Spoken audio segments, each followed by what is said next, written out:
মনে করেন আমাকে কেউ হত্যা করেছে, আপনি তাকে হত্যা করতে পারেন। মনে করেন আপনি কাউকে হত্যা করেছেন, ঠিক আমাদের লজের মতো কেউ যদি কাউকে হত্যা করে তাকে ফাঁসি দেওয়া হয় না, এরকমই কেউ যদি কাউকে হত্যা করে ইসলামের বিধান কিসাস করা, মানে হাতের বদলে হাত, চোখের বদলে চোখ, কানের বদলে কান, নাকের বদলে নাক, জানের বদলে জান, যদি প্রমাণ হয়। কিন্তু এখানেও হত্যাকারীর বাঁচার সুযোগ আছে। কিরকম? মনে করেন আপনি আমার পরিবারের কাউকে হত্যা করেছেন, আল্লাহ না করুক।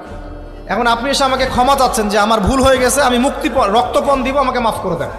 এখন আমাদের পরিবারে কি আপনাকে বললো ঠিক আছে আপনাকে মাফ করে দিলাম, আপনার কেসাস করার দরকার নেই, আপনি রক্তপণ দিয়ে দেন, তাহলে আপনি বেঁচে থাকার সুযোগ পেলেন। কথা বুঝতে পারছেন? একটা হচ্ছে মুরতাদ। মনে করেন কেউ ইসলামের কিছু বিষয়কে অস্বীকার করেছে, তাকে জেলখানায় বন্দি করে রাখা হবে, সুযোগ দেওয়া হবে যে আপনি কি এগুলো জেনে শুনে বলেছেন নাকি এর উপর অটল থাকবেন না ফিরে আসবেন। সে যদি বলে না আমি তওবা করলাম, আমি এগুলো থেকে ফিরে আসলাম, ফাইসলামি মনে করেছেন নাকি দিনকে। ঠিক একইভাবে সমাজের রাষ্ট্রের দায়িত্ব আল্লাহ পাক যাদেরকে দিয়েছেন, একজন ব্যক্তিকে আল্লাহ পাক দাঁড় করাবেন। দাঁড় করা জিজ্ঞাসা করবেন কোন কোন জনগণের কোন কোন হক তুমি নষ্ট করেছো, কার কার হক দিয়েছো, কার কার দেও নাই, সবার সামনে হিসাব দাও, তারপর জান্নাতে যাবে।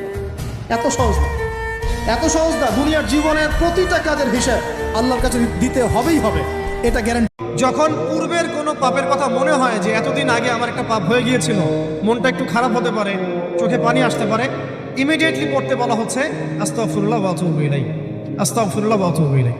আল্লাহ পাক সবাইকে খাস তওবা করার তৌফিক দান করেন।